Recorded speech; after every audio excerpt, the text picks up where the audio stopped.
Pancaran keimanan di Perang Badar. Pada tahun 2 Hijriah, Allah Subhanahu wa Ta'ala menurunkan perintah saum pada bulan Ramadan. Selain itu, pada tanggal 17 Ramadan tahun 2 Hijriah itu pula lah terjadi Perang Badar Kubro atau Perang Badar. Saat itu pasukan muslim berjumlah sekitar 314 orang dengan peralatan seadanya. Mereka hanya punya 2 ekor kuda, 70 ekor unta, sehingga harus bergantian menaikinya. Rasulullah Shallallahu Alaihi Wasallam, Ali bin Abi Thalib, Marsad bin Abi Marsad bergantian menunggangi 1 unta. Sementara itu, pasukan musyrik Quraisy sangat lengkap.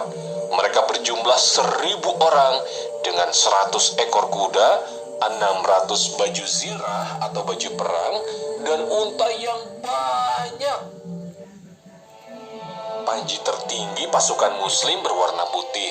Panji itu dipegang oleh Mus'ab bin Umair. Pasukan muslim terbagi menjadi 2 kelompok. Ali bin Abi Thalib membawa panji kelompok Muhajirin, Sa'ad bin Mu'az membawa panji kelompok Ansor. Rasulullah Shallallahu Alaihi Wasallam bertindak sebagai panglima perang yang mengendalikan semuanya. Tidak semua sahabat Rasulullah Shallallahu Alaihi Wasallam ikut dalam perang Badar karena tujuan awalnya hanya akan menyergap kafilah dagang. Akan tetapi ternyata mereka harus menghadapi perang besar. Utsman bin Affan juga tidak ikut berperang. Dia ditugaskan menjaga Ruqayyah, putri Rasulullah Shallallahu Alaihi Wasallam yang sedang sakit. Pasukan musyrik Quraisy juga membawa para pemimpinnya, yaitu Abu Sufyan, Abu Jahal, Umayyah bin Khalaf, majikan yang menyiksa Bilal dengan menindih batu, Utbah bin Syaibah, dan banyak lagi.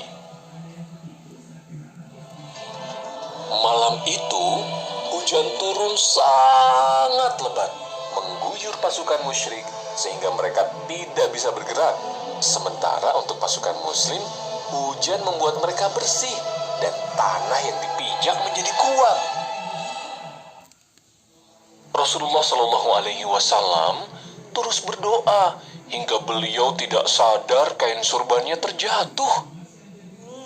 Ya Allah, berilah aku pertolongan seperti yang telah Engkau janjikan. Ya Allah, kalahkanlah mereka esok hari. Saat pertempuran mencapai puncaknya, Rasulullah Shallallahu Alaihi Wasallam berdoa, Ya Allah, jika pasukan muslim hancur hari ini, Engkau tidak akan disembah lagi. Abu Bakar begitu iba melihat Rasulullah Shallallahu Alaihi Wasallam. Wahai Rasulullah, cukuplah. Allah pasti akan memenuhi janjinya, kata Abu Bakar. Berhasilkah pasukan muslim memenangkan peperangan? Allah Subhanahu wa Ta'ala selalu menepati janjinya. Ya, pasukan muslim menang telak atas pasukan musyrik. Bahkan panglima besar pasukan kafir Abu Jahal tewas dalam peperangan. Pemuka-pemuka Quraisy seperti Utbah bin Rabi'ah, Syaibah bin Rabi'ah, Abu Hakam bin Hisham, Umayyah bin Khalaf pun tewas beserta kaum musyrik lainnya, hingga berjumlah sekitar 70 orang. 70 orang kaum musyrik juga ditawan kaum muslim. Sementara itu di pihak kaum muslim 14 orang mati syahid. Karena usaha dan doa yang dilakukan dengan sungguh-sungguh oleh pasukan muslim, Allah Subhanahu wa Ta'ala menurunkan para malaikat untuk membantu mereka memenangkan peperangan. Berita kekalahan kaum musyrik membuat orang Quraisy yang tinggal di Mekah marah dan sangat terpukul. Abu Lahab yang tidak ikut berperang pun merasakan hal yang sama. Beberapa hari usai mendengar kekalahan perang Badar, Allah Subhanahu wa Ta'ala menimpakan penyakit kepada Abu Lahab hingga sekujur tubuhnya bernanah. Dia meninggal dengan sangat mengenaskan.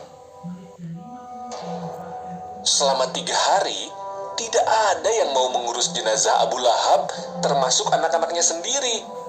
Begitulah Allah Subhanahu wa Ta'ala hinakan para musuhnya.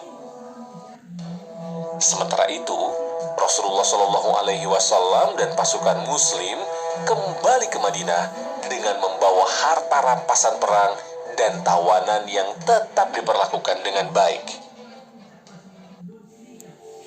Rasulullah Shallallahu Alaihi Wasallam sangat bersedih karena kedatangan beliau di Madinah disambut berita duka meninggalnya Ruqayyah, putri beliau.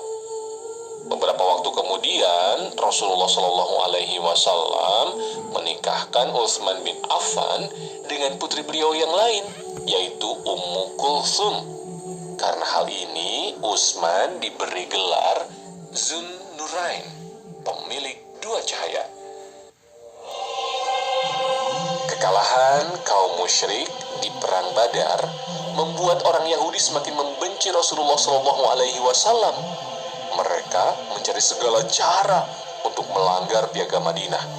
Rasulullah Shallallahu Alaihi Wasallam menasehati para Yahudi dengan baik. Akan tetapi mereka tidak mau mendengar hingga terjadi perang Bani Qainuqa. Kaum Yahudi mendapat pembelaan dari Abdullah bin Ubay, seorang munafik yang sangat pandai berdusta.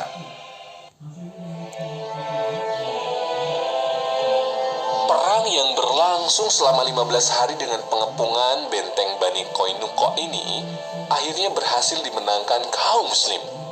Rasulullah Shallallahu Alaihi Wasallam kemudian meminta kaum Yahudi Bani Qainuqa untuk meninggalkan Madinah. Di saat kaum Yahudi terus memusuhi kaum Muslim, kaum musyrik di Mekah sedang menyiapkan aksi pembalasan. Mereka menyiapkan pasukan lebih besar dan lebih lengkap dari perang Badar. Jumlah mereka sekitar 3.000 pasukan, 3.000 unta, dan 200 kuda. Pasukan Muslim berjumlah sekitar 1.000 orang. Akan tetapi, di tengah perjalanan lagi-lagi Abdullah bin Ubay melakukan pengkhianatan. Abdullah bin Ubay pulang dengan membawa hampir sepertiga pasukan, sehingga pasukan Muslim tersisa hanya 700 orang saja. Awalnya, Rasulullah Shallallahu Alaihi Wasallam menginginkan pasukan Muslim bertahan di Madinah saja. Akan tetapi para sahabat lebih memilih berperang di luar Madinah. Begitulah Rasulullah Shallallahu Alaihi Wasallam. Beliau selalu memutuskan segala sesuatu dengan musyawarah dan sangat menghormati keputusan tersebut. Kedua pasukan ini kemudian bertemu di lembah Uhud. Apa yang terjadi? Kali ini, akankah pasukan Muslim kembali memenangkan pertempuran dengan gemilang sebagaimana di perang Badar?